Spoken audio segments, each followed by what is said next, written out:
హన్మకొండ జిల్లాలోని కొత్తకొండ వీరభద్రస్వామి బ్రహ్మోత్సవాలకు ఏర్పాట్లు పూర్తయ్యాయి. రేపటి నుంచి 5 రోజుల పాటు అత్యంత వైభవంగా వేడుకలు నిర్వహించేందుకు దేవస్థానం సిద్ధమైంది. సంక్రాంతి పర్వదినాన బండ్ల జాతరతో మొదలయ్యే బ్రహ్మోత్సవాలు అగ్నిగుండాల కార్యక్రమంతో ముగుస్తాయని వెల్లడించారు. నిర్వహించబడే బ్రహ్మోత్సవాలు అంగరంగ వైభవంగా నిర్వహించబడుచున్నవి. ఇట్టి బ్రహ్మోత్సవాల్లో భాగంగా మన 10వ తారీఖు రోజు బుధవారం స్థానిక శాసనసభ్యులు మంత్రివర్యులు పొన్నం ప్రభాకర్ గారి దంపతులచే మరియు గ్రామ ప్రజలు ఒక 2000 మంది పాల్గొని కళ్యాణోత్సవం చేశాము. 11వ తారీఖు గురువారం రోజు త్రిశూల పూజ, ఉషధి పారాయణ కార్యక్రమం, 12 శుక్రవారం వాస్తు పూజ కార్యక్రమం, 13వ తారీఖు శనివారం ఈరోజు లక్ష నిర్వచన కార్యక్రమం నిర్వహించబడినది.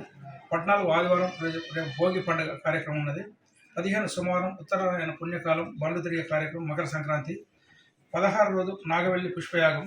17 బుధవారం త్రిశూల స్నానం. 18 గురువారం రోజు ఉదయం అగ్నిగుండాలు, ఉదయం 4:30కి అగ్నిగుండాలతో ఇటు బ్రహ్మోత్సవాలు ముగుస్తాయి. ఇట్టి బ్రహ్మోత్సవాల్లో పాల్గొనే ప్రతి భక్తుడికి ఎలాంటి ఆటంకం లేకుండా అన్ని సదుపాయాలు కల్పించబడినవి.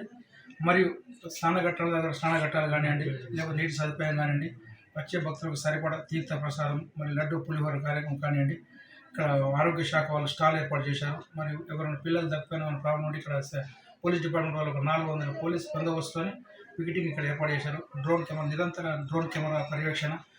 టెంపుల్లో ఒక 20 కెమెరాలు ఉన్నాయి, బయట కూడా ఒక 20 కెమెరాలు పెట్టి పోలీస్ నిఘాలో ఉంటుంది. ఎవరికి ఎలాంటి ఇబ్బంది జరిగినా అక్కడ విజిటింగ్లో చెప్పవచ్చు.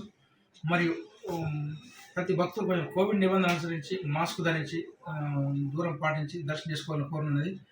ఈ జాతరకు వచ్చే భక్తులకు రవాణా సౌకర్యం గురించి మంత్రి గారు అన్ని డిపోలకు ఆదేశాలు జారీ చేశారు.